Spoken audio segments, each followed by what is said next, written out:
Hello everyone and welcome to SUNTZU Open 2 tournament. It's 6 p.m. For you it's 10 past because of the 10 minutes delay. So everything is starting on time, this time, Kappa. And well, we are ready to go into picks. We have SoulWings and Aquila Polonica in the lobby.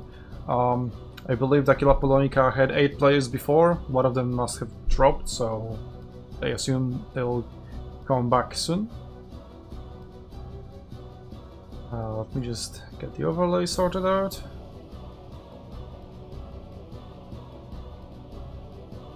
There we go. And it's also 0-0.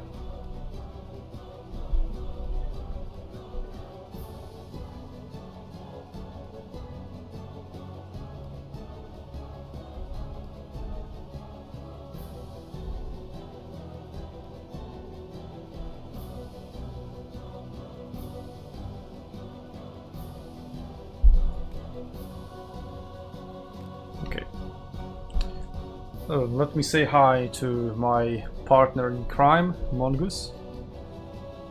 Hello there. Hello. Oh, you're loud. Possibly. Am I? I don't know. I don't think I'm that loud. How loud are you? I don't know. You tell me. Quite loud. Okay. It's alright, I can turn you down in Discord though. Maybe. Okay, looking at the OBS overlay, you are more or less the same level as me. Maybe a little bit lower than me. I'm slightly lower than you on mine as well. That should be fine. Well, you can boost me up or down on Discord.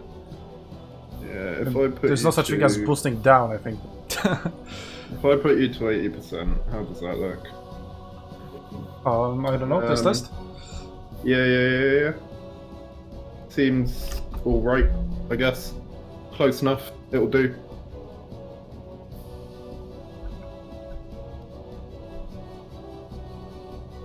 So do you have like a special streaming mic or something then? Well, I have a weird setup right now. I changed it a few days ago. So I'm talking on Discord through my headset microphone because people just hear me better through that microphone instead of my studio microphone. But I stream through my studio microphone because, well, it's just much better. And on OBS I can just boost it up to a level where it's loud enough. I think I'm like plus 14 decibels.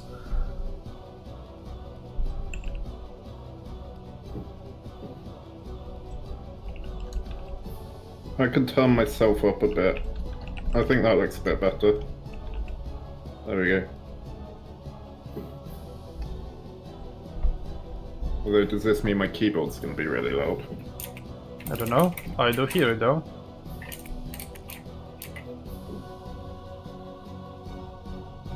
I shouldn't be typing too much.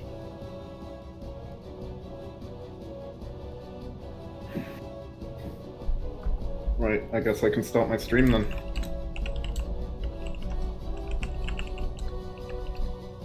Bum bum bum. Stream started.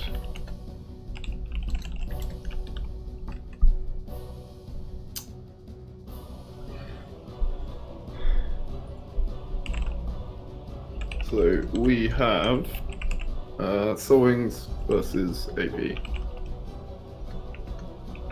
Do you want to talk about the picks a bit? Or have you still got more stuff to sort out? No, I'm pretty much ready. I mean, I'm constantly being messaged by either team captains or other streamers about things. That's just is going to happen. Yeah, there's no way around it. It is what it is. Yeah, so basically picks are looking like that. SoulWings are team 1, so they lock in first their 4 predetermined picks, which they predetermined in a correct channel. Can solutions and C can't ready up. Because the hoster? Yep. Oh well, can. Okay, so now it's Aquila Polonica. So turns go, well, I assume Aquila Polonica is already there. Don't really up it, Marcus.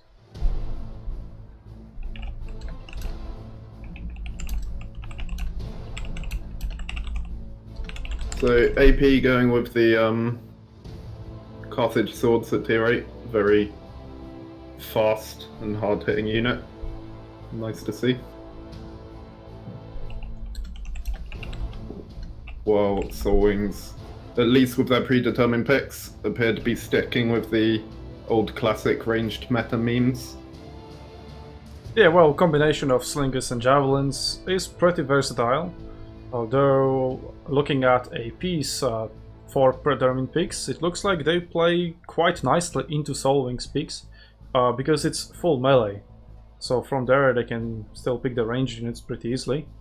They also have elephants, so that's, well, SoulWings already has both pikes and javelins, so 2 of the biggest counters to elephants, apart from elephants themselves.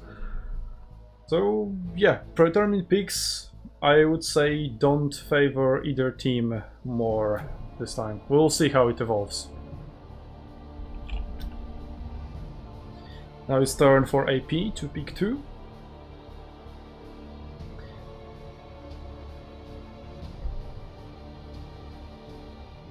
So I assume they definitely want some range, considering that Thermopylae is quite an open map. Yeah, they're going to need to consider what they can bring to deal with these Leonidas pikes as well. There's quite a few choke points on this map, both in the hot gates and around the bases, so Yeah, dealing with those is going to be a priority. Yeah, I wouldn't expect them to fight in hot gates. It's not really a best place to go, especially in a tournament. Okay, looks like they are picking 3 swords Hannibal and 3 Hannibal swords. Are those like 2 picks or just 2 times the same thing? Yep, looks like they're going full on Hannibal swords. They believe in Super Swordsman OP. We'll see how that goes. I mean, the ground modifiers from Determination are quite powerful if you're planning on spending a lot of your time fighting in the large forest area of this map. I think that's just full melee rush composition. Speaking of which, we already have answer from SoulWings. Hannibal swords of their own and more free Vercingetorix cav. So that's cav advantage for SoulWings, huge range advantage for SoulWings, but the melee contingent is lacking, especially compared to AP.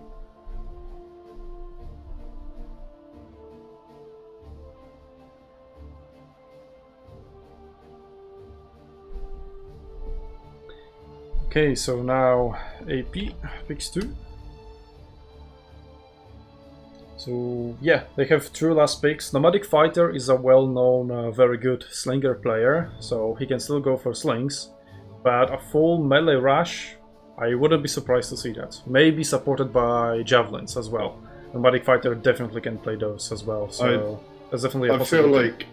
I feel like if they're going for a full melee rush comp, they need to at least match the amount of cavalry the opposing team has, just to give them the chance to disrupt the enemy ranged units while they get into position. Yeah, so just prevent enemy cav from flanking. Yeah. Which can be done as well. Oh, there we go. It's Caesar triple jabs. So yes, that triple jabs support for that big push of 3 Hannibal swords and elephants and Germanicus swords. Oh. Three swords tier 7 and they Arminius swords as well. Wow. This is because of Andrata's roar. That's because of Andrata's roar. Yeah. So they want to rout them and they want to rout them fast. But then why one of them didn't pick Milty? Then again, Milty doesn't have that damage output, so maybe that's why. Yeah. They don't really need to hold a front line. It's going to be very hard for SoulWings to rout them back because the vast majority of their infantry force is unroutable. Okay, and it looks like it is a light artillery. Triple light artillery. So it's a very ranged heavy setup for SoulWings. Thermopylae is an open map. And they are pretty much free to camp in their base thanks to the range advantage. But once you get trapped in on the cliffs in front of your base, it's very hard to do good work with both the slingers and the light artillery, given their fire arcs. So oh yeah, fire arcs will become useless at that point, and AP's team will close that distance very, very quickly. It's going to be a very interesting game. I think it's going to hinge on how many losses AP take before they meet the front lines. I'm just right here.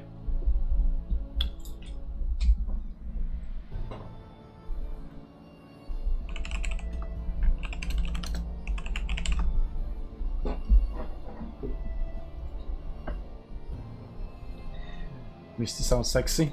Thanks, Bastard. Okay, here we are loading into the first battle of the tournament, and it's a round of 16. It's only one battle, so whoever wins this one advances to the next round, which is quarterfinals, and they will face SUNTZU.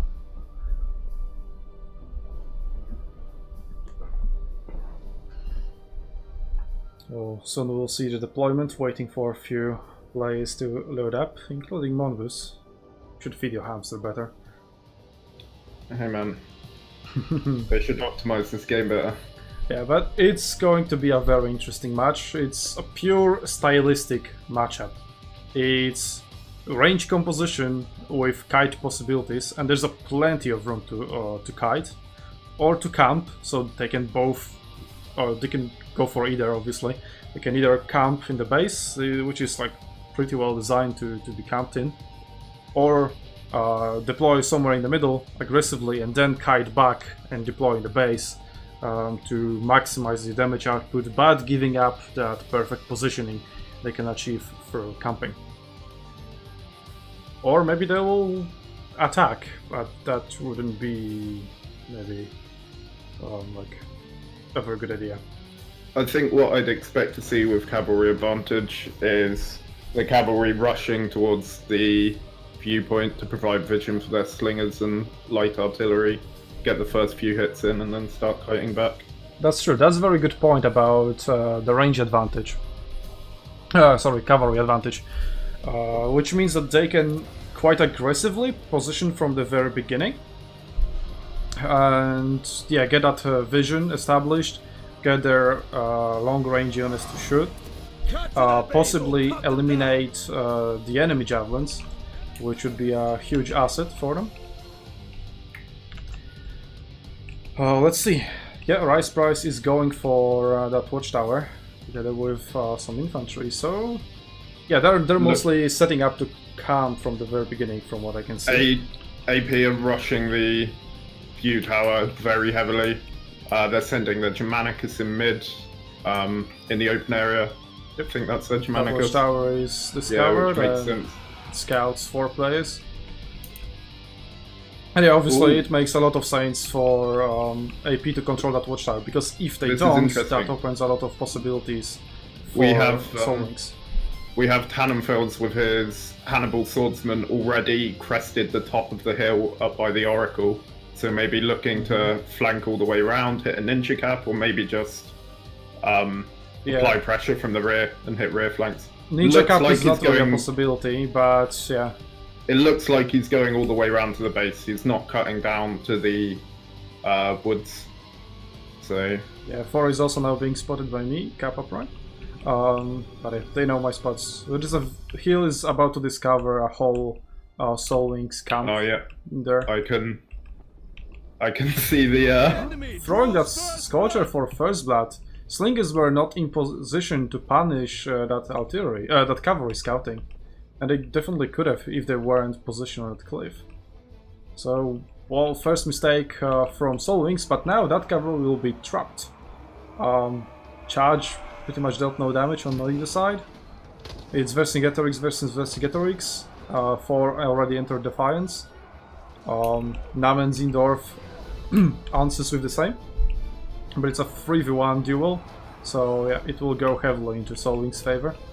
It looks like AP is expecting their cavalry to come out with at least even numbers damage-wise on this fight as they're pulling back, presumably to take advantage of numbers and the enemy team having to push forward. Yep, at the moment would not be good with their ranged composition.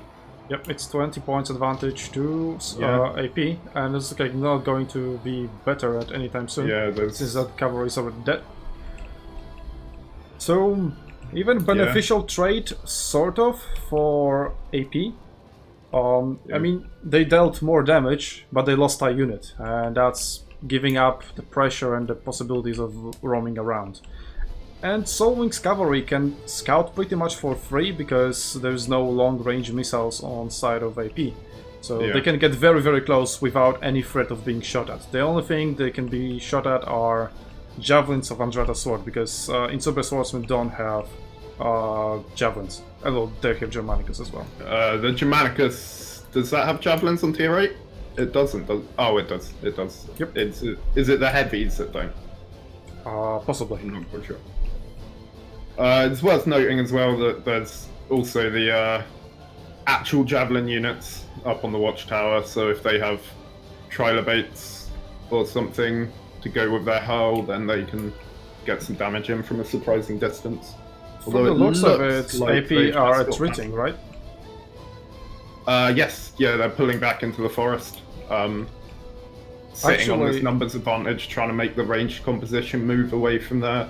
Yep, that's what they're doing, so SoulWings is now repositioning towards the middle, which opens that possibility you've talked about earlier, about Tannenfels coming from behind and maybe actually ninja capping. It was obviously out of the question before, because, well, there were just slingers and everyone knew the base, but now they're being drawn away from the base. There's a possibility. Tannenfels is set up about 20 seconds walk away from the enemy base, just up on the cliff right next to the SoulWings base, so could be a possibility. It looks like the rest of their forces are pulling back right to their edge of the forest, so it's an interesting maneuver, but it might not light artillery from SoulWings side always has range. Well, it has range on elephants, but there's a rock in between them. So if that light artillery moves up a little bit forward and cavalry provides scouting, which you definitely won't have any troubles with, they can even sort of trap these two units or two players that are hiding in that mini forest over hot gates. Yeah. But it looks like they're not really doing that right now. AP are just getting vision of Hawk Quest moving into the forest. Holding that watchtower, they got vision basically to the edge of the forest and not much. That's interesting. So SoulWings are going to start capping the enemy base since there's no one there. They've got vision on enemies' javelins, so they know where the range player is. That's a very short cap. Maybe it's just one unit of cavalry. They still haven't found Tannenfels. I don't know if they're anticipating that he's up there, or just have no clue. Maybe thinking, well, it's very possible that he's just somewhere in the forest, right? He just wasn't spotted back then when they captured the watchtower. It looks like some cavalry is about to get spotted behind AP's base, and I don't think he's watching this unit, so... There was just a ping there, so maybe they realized. A nice charge, but not much came from it with the depleted unit. Yep. Naman is just going to run away. Getting vision of the slingers pulling into forest now, which will drop their damage considerably being in the forest, but when you've got nothing to answer it back... Yeah, it's just about getting back that points advantage, but they cannot establish vision any further. Hawkquest is pushing in, together with Gensen Blumsham on his slingers, protected by Dermek. But that's no, that's not Testudo. Oh, so that actually, they can deal damage to that, although it will be difficult to even shoot there for slingers, but maybe they'll find an angle? It looks like they can't. So, AP have been forced off the vision point by this aggressive push from SoulWings, so... Yep, if they can capture it, it'll tell a lot to SoulWings team. Yeah. AP only have vision of a single... We have a cavalry duel again, this time Rice Price on the side of SoulWings, clearly winning that charge, and 4 is actually now stuck in his own Scorchev. Namen charges into that as well. deal some considerable damage with that charge, and SoulWings might look to get the point advantage back just from that cavalry duel. Yeah. Meanwhile, SoulWings also fighting some shots into Rex's back, so yeah, they're almost clawing that point advantage. We'll see how the battle will evolve from there. I'm pretty confident that cavalry unit that's engaged behind the AP base is the commander unit as well, so if they can wipe that out, no more Defiance. Yep, looks like it. Yeah. Well, there was no executed AP cavalry. So if you say so. Oh yeah, that was the first one. There was just no executed thing. Because, well, maybe the first thing at the Vix model. I think they routed. So Slinger's getting their first shots in now. Yeah, they're still not an advantage. Ooh, and that range. Yeah, that javelin answer is way harder than whatever Genshin Bloomshin could have ever achieved. So AP still at an advantage, and we finally have a melee engagement coming on. Naris from the side of AP flanking that force. Genshin Bloomshin trying to retreat.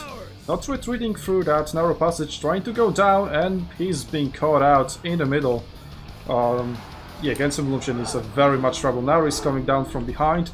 And Tunnelfels is attempting that ninja capture, but there is cavalry there to decap and Hawkers with 2 units, so that shouldn't go through. But those niggas are going to be dead pretty much anytime soon. Now we see AP's strategy coming to the fore, and they just outnumber the infantry lines on every engagement, so... Oh yeah, they can just flood them with that cannibal sword spam. We do have what looks like 2 cavalry units capturing the AP base, and they don't have a lot to go back, so it will take a while, but maybe it will be quick enough. Yeah, they have only 1 cavalry unit on the side of AP. And it's engaged in melee combat up on the watchtower, so if they can wipe that out, then maybe that's not going to happen, and that unit is already free. And the cap is going so slow, there is no way this is going to decap, and they're not going to make it back. Yeah, that duel in the base is going somewhat equal. It's 3v2 though, with Rice versus Helpless Cavalry, but he suffers huge pull-out penalty, losing half of his units pretty much in mere seconds. It looks like AP is sending their elephants back to decapture their base, so they're not going to have a big, hard-hitting line breaker. Yep, Light Artillery now fighting some really good shots from above that cliff, but there's a rock in a way that can significantly help AP in their advance. Looks like that Light Artillery is not going to be of much use for SoulWings, as the distance is already closed, they're under the cliff, they're not scared of that's going to be a rock in the way, blocking shots on the Germanicus fairly soon as well, so looks like the Light Artillery has done pretty much all it will do this game. If Ricky started now supporting the base fight with his javelins, although Hawkquest units are almost dead, and now there's forced cavalry hunting down these javelins, but looks like so far they will be safe, although there's a lot of very fast infantry approaching their way, and there's not much to protect AP are rolling up their Caesar javelins to deal with this pike box. Yep, they've got the range on the Light Artillery, and that Light Artillery will be gone very soon. And then they'll just be able to deal with the pikes really easily. It's bad choices either way. You either sit in, fight in the shade and die to the swords. Hawkquest got engaged and stopped, and those javelins of SoulWings are also trapped. Well, it's still doing decent damage, but there's no way they can run away from this. Well, unless on the future there's a team. No. He also has Slam at his disposal, which is very low cooldown and pretty decent slow. Elephants now engaged with pikes, so suffering heavy damage. It's not likely to matter. The cap is still going on the side of SoulWings, but AP is just saying, we're gonna kill you all before you can even cap. There's 3.5 minutes left, so I don't even know that cap is possible to go through in such short time. I don't think it is. I mean, not such short time, but it's going slow. Yeah. I think once these javelins have been dealt with as well, AP can just cap SoulWings' base faster than SoulWings can capture. And we got the decap anyway. That's the nail in the coffin. Oh yeah, the decap just came through from the 2 elephants that were sent back. Wow, a lot of resources. More cavalry joining the cap, but it's not ever going to matter. The AP just needs to mop up 2 of the remaining units. Well, 4. It looks like they are also capturing the base, looking to finish the battle pretty soon. Pike still holding quite well. Nobody fighter maybe looking to support her, or well, no, he's just going to cap. And that cap will go through very, very quickly. Rice Press is there to decap, but this is impossible for him to turn the tide of the battle. And it looks like AP, well, not looks like, AP is going to advance to the quarterfinals to fight SUNTZU with a very, very strong statement of we don't care about your range, we're just going to rush you and crush you.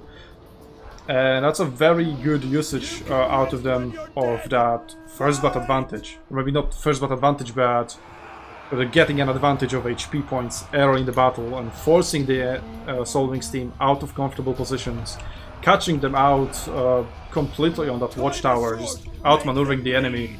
GG is going out, and that's it. Base captured by AP. That was, as you said, an impressive statement and a very decisive victory, with almost 500 points remaining for the side of AP.